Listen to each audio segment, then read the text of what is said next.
and it changes from lake to lake. So that's why we're continuing to send samples. And Seneca and Canandaigua have done this like a longer time, like maybe a year or two before us. And at the time that they started first sending their samples, they had DEC funding to actually get all these analyses done. We never did. When we joined the program 2 years ago, DEC decided, okay, enough is enough. We can't do one more lake. And so we never got that funding from DEC. But it's like $20 a sample, but we get a lot of information from those samples. They're super important. And if you follow the protocol and do it the right way, it gives us a ton of really, really good information. We also might this year, we don't know if we could do it, but we might actually get toxins levels. So Canandaigua and Seneca in the past, when they sent their samples into the DEC, they not only got their, confirmation of a bloom, but they got the amount of toxin in it. So we haven't gotten that yet. We've gotten like what kind of bacteria it is, and we've gotten like, is it a bloom or not a bloom? But we have not gotten the amount of toxin in it yet. So we might do that this year. We're not sure if we can afford it or if Lisa can do it. Lisa Kleckner, Dr. Lisa Kleckner is the person at Hobart William Smith in the Finger Lakes Institute that does our analyses. Her lab does our analyses, and depending on what it's going to cost and if she's too busy or if she wants to do it, we're looking into that. But your samples, like, I cannot tell you how important it is. So here's another thing.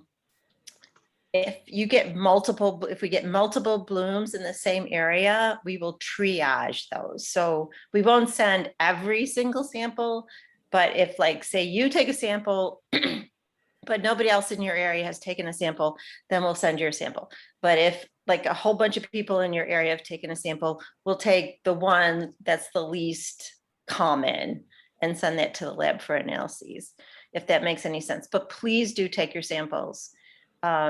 It's a new year. Like, some of the restrictions around dropping off the samples have been, loosened a little bit. So it's going to be a little bit easier this year. But that information is super important. And if I can say one more thing while I got the podium here. So we're starting a new stream sampling program. For 3 years, we did stream sampling in the two brooks that come in, the two streams that come in, the inlets. So up in Branchport, Sugar Creek, and down in Hamletsport, Colebrook, and then two glens, Eggleston Glen on the east side and Wagner Glen on the west side.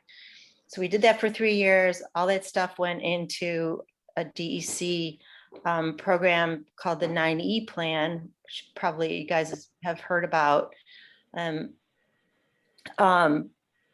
But now that we have enough information from those glens, that we started to redo the sampling program in streams, and we chose streams mostly that have HABs. So for instance, we chose the stream that comes into Willow Grove, the stream that comes into Marlena Point, the stream that comes into Brandy Bay. So we'll be stream sampling.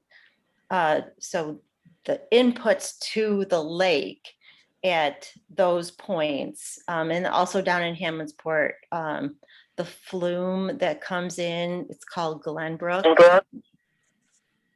I'm sorry. And then and the one it's actually called Mount Washington. It's a watershed that comes into the input into Colebrook. So we are stepping up our sampling to the inputs to the areas that get the most HABs. Do you guys need any help over at Willow Grove? For stream sampling? Yeah. Yeah, that'd be awesome. Is that Jerry? We'll talk to you offline on that. Yeah, that's Jerry. I'm sorry. We'll talk offline about it. Happy to help out with that. Okay. Yep. I'll contact you. Yeah, great. Awesome. Thanks. Yeah, so Maria touched on this a little bit. So As far as dropping off samples this year, I'm still waiting. We're still waiting for some more bottles from FLI. So if you're a new volunteer or if you're a returning volunteer and used up your bottle last year, we're still waiting on bottles right now. So I will keep you updated when bottles become available.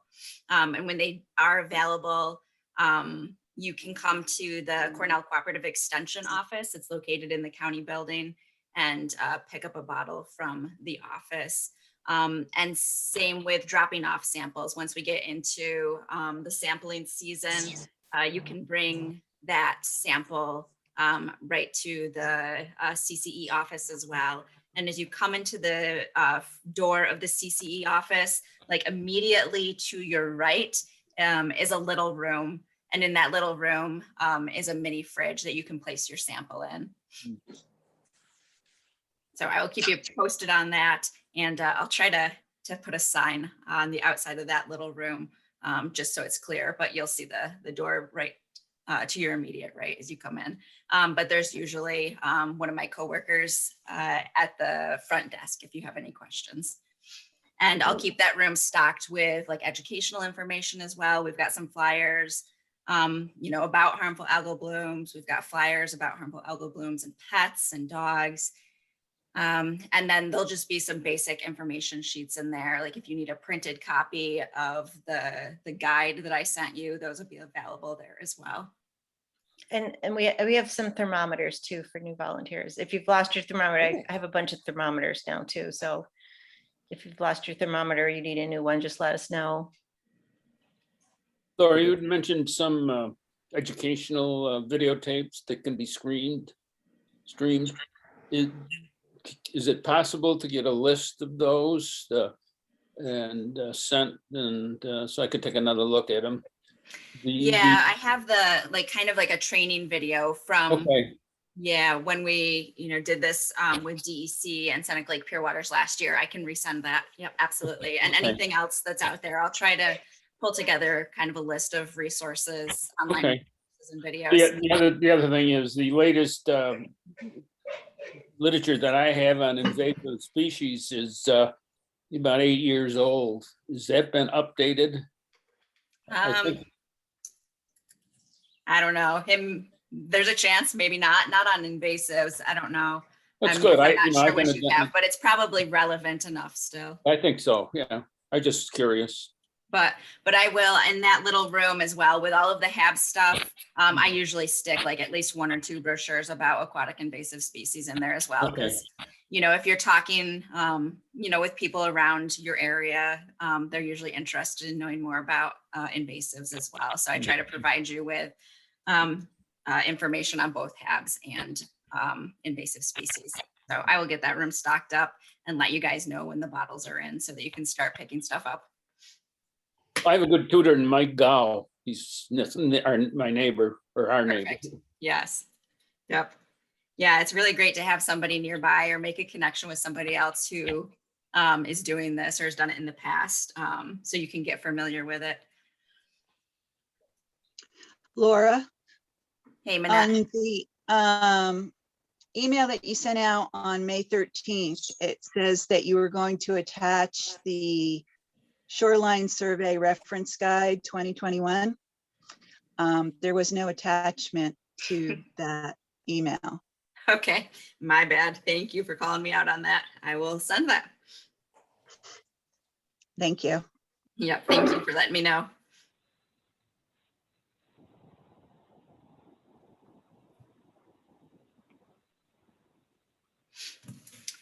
All right.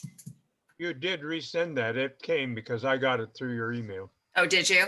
You said Okay. you said I forgot it the first time, but it came. Okay, so somebody else must have called me out on it, but I will resend it one more time just to make sure that everybody's got it or hasn't lost it or doesn't need to dig back through their emails again to find it. So I will I'll probably send another email in the coming days with, some of that information again, more information, any updates about bottles and stuff like that. So I'll try to send out another email with a lot of different information for you pulled together.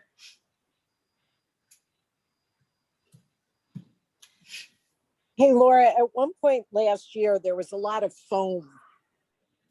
Are we looking at that at all? Or is there an area where we can comment on that? Or we should just ignore that for now? I mean, I think that, you could definitely in the comments section towards the end of your survey, there's kind of an area where you can add comments and the weather and stuff like that. So I think, it would be good to record it in that section for sure. Maria, any additional thoughts on? Yeah, so we don't know if there's a relationship between the foam and HABs. We know that the foam, there was a study done at Canandaigua that they kind of figured out that the proteins in the foam that make the foam are related to zebra mussels and quagga mussels. That said, the degradation of zebra mussels and quagga mussels that release the proteins also release, other nutrients into the stream, into the lake that might promote, harmful algal blooms.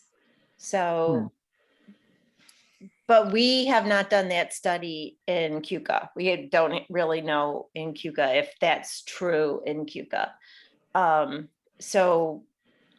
But again, all information is good information. Anything that you might have.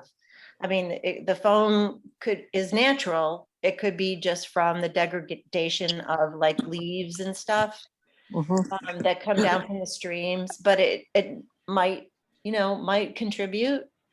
We don't know. So just any kind of notation, these days when people are doing huge modeling of lakes to find out pollutants that are coming into the lake, they take all of that. Foaming is one of the things that we're looking at as far as stream sampling. So we're looking at one stream that's coming in Pulteney area that has had complaints of manure and stuff like that and foaming. So, we don't know, but any information you have, any kind of like insight that you might have, you can put in the notes, and all that stuff I'm sure will be taken up and used, scarfed up by the scientific community and put into some model, or somebody's graduate program is going to look at it. So yeah, you guys are citizen scientists basically, and anything you think is important or anything that you notice that's unusual or trends, we need to know all of that. We just need to know that. And now you have an ability to report it through this app. So yes, please do it. Definitely.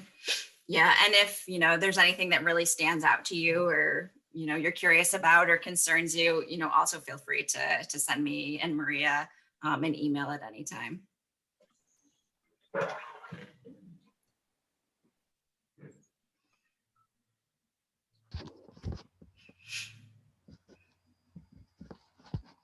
Any other questions, or anybody want to share any experiences or anything you've kind of learned over the year that you would suggest to a new volunteer?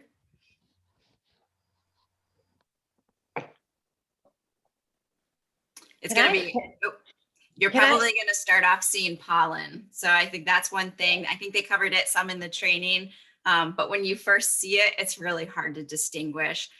So really, early in the season, this time of year, when you start monitoring, you might, see pollen instead of a bloom, but it's to, the first timer, it's going to look a lot like a harmful algal bloom. It typically has a little bit more of a like yellow tinge to it, a little more of a neon yellow, but still it looks similar. So if you're unsure, feel free to snap a picture of it, email me a picture of it, and we can try to confirm it. At the very least, report it as a harmful algal bloom, and I can remove it later if we confirm it as pollen rather than a bloom. So. The cotton ones are out too now, and that's white. Obviously, I'm pretty sure everybody knows what that is, but I mean, it does float on the surface and look kind of yucky. collects in the shore. Yeah, historically, I don't think we've had, I would have to look back at all of our data to know for sure, but I don't think we've had a reported bloom before the end of June. Maria, do you?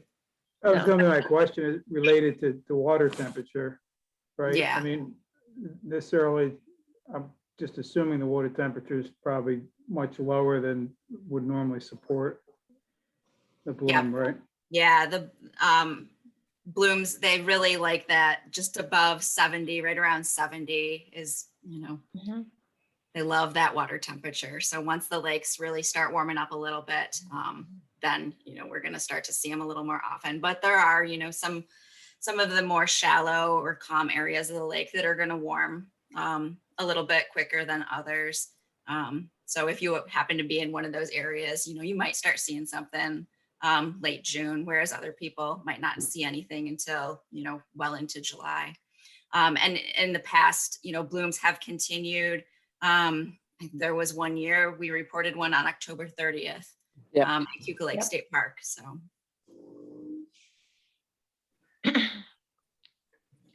One of the other Yeah. tips, Maria, this is Jerry at Willow Grove. Is we unfortunately had a lot of it last year, and it Yes. was interesting that I'd go out early in the morning and I'd say, "Wow, it's great. The water's clear today, no problem."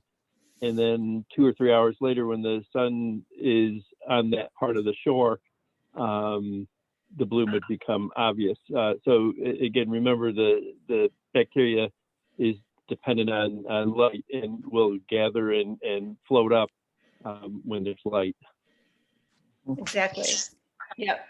direct light. Yeah. So just to bear in mind a couple basic facts about these guys, they're not actually algae, although they get their energy from the sun like an algae. So they're bacteria. They're called cyanobacteria, and they actually behave like an algae that is photosynthesizes. That's how they get their energy. They have a unique ability to they have vacuoles in their cells that they can pump up and pump down. So if they know there's light up there, they can rise to the surface, and then the outside of them is sticky, and they'll stick each other together and form it almost looks like, as you guys know, like spilled paint or something like that. That stickiness on the outside of their cells, these are one-celled organisms, will, if it splashes up onto you, or you go possibly swimming in it, the outside stickiness is kind of like pollen, it's irritating, but that's not the toxic part. The toxic part is inside the cell. So when the cell gets digested, or for instance, in really awful cases that, if it's actually going into a water plant, and it gets broken, the cells get broken down, that toxin is released. So basically, if you're just swimming in it and you don't drink it, you might get an irritation or something. But if your dogs or somebody, possibly drinks it, like a bunch of it, that's really, really bad. So basically we need to avoid it, totally avoid it. But yeah, they're very sneaky organisms. They're ancient organisms. They've been in the lake for millennia, since the beginning of the lake. And they're just very, what do you call it? They can, losing the word, but they're very aggressive, and they can outcompete other organisms and create this, climb up to the surface and create a bloom on the surface. So yeah. Opportunistic. Opportunist, thank you. That's the word. So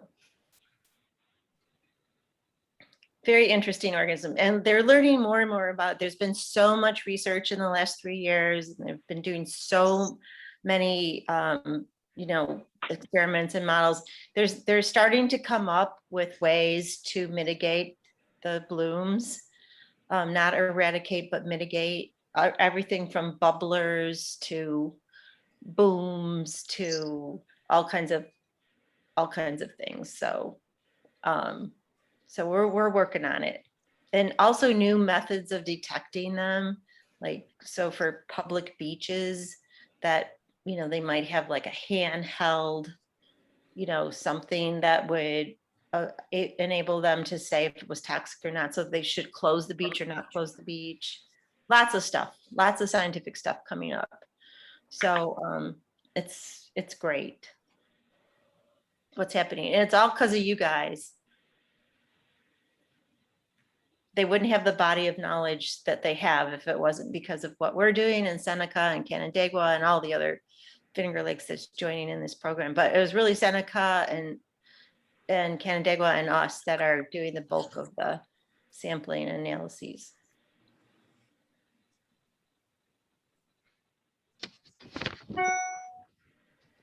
But it's you guys that are coordinating all of us that it actually comes together. So thank you for what you guys have done over the last bunch of years.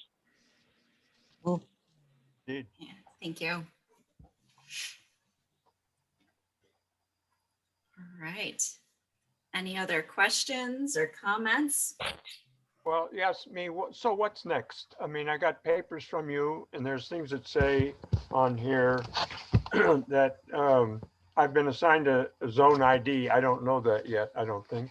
Nope, also I will get that out to you. Some link is coming soon on a report form, and come by and get your supplies. So I mean, you know who I am, and now the next is for me to come and present myself to your office to get things.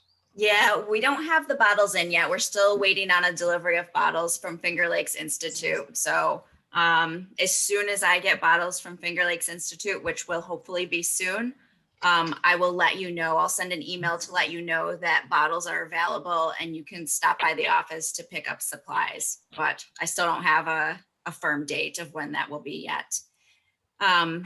But probably tomorrow, I will be sending out the link to the report form. So the report form will be live so that you can start reporting and you can start surveying and you can start reporting without collecting a sample. I mean, we still want that information. If you see something, we want you to report it regardless of whether you can collect a sample or not. And that'll, throughout the season, that's how it will be. We want a report every time that you see a bloom, we want you to report it. We might not have you collect a sample every single time, but we definitely want you to report a bloom every time you see it. So even if you don't have a bottle yet, you can start monitoring and you can start reporting. And no bloom is good too. To report no bloom is also very good. Yeah, so we definitely want you guys to, you can go out there and monitor as many times a week as you want. You can submit as many reports each week as you need to, but we do want at least one report each week. Try to aim for that, regardless of if there's a bloom or not. If there is no bloom, we want to know that as well, because knowing if there's not a bloom somewhere is just as important as knowing where there are blooms. So you froze for a minute and I lost a couple of your words, but if there's no bloom and it's my weekly report, I just send the report and say no bloom. Yes. I can handle that. Right? And hopefully that's how it goes for you. But yes, so regardless, send it in the report once a week, at least once a week, either way, whether there is a bloom or isn't a bloom. And for those of you that are new, I will send you your zone ID. And then if there's anybody returning that has forgotten their zone ID, just send me an email and I'll let you know. These no bloom reports, do they want the water temperature there too, or is that not necessary unless there's bloom? We're just having you collect the temperature of the water for a sample that you collect. So when you scoop up that sample, take the temperature of that sample. Okay. Yeah, we can get the air temperature from like the weather report. Mhm. So, but we with around the lake, different areas when there's blooms going on, have different temperatures. So, and depending on where you are, wherever your bloom is occurring, it could be like warmer or colder or whatever than it is. We just got a new thermometer. My wife did, and the water temperature is 120. So needle, and then I looked to write the manufacturer, but it was in China. And so I didn't want to waste my time. What did But I you go say? on in the laboratory there. What did you say, Jack? I said that Barb bought a new water temperature, and she put it in. Next morning, she said, it has to be wrong. It reads 120. So I said, okay, well, I'll call the manufacturer, but it was in a China. lab in China. Oh. Couldn't call. Yeah. My Chinese is not good. No. Yeah. But yes, I'll have some, probably the thermometers, just because we've got a limited supply of them. If you don't have one, let me know. If you're a new volunteer, I'll make sure that there's one available for the new volunteers. And if you're a returning volunteer and weren't able to get one last year, reach out to me and let me know, and I'll make sure you get one of those.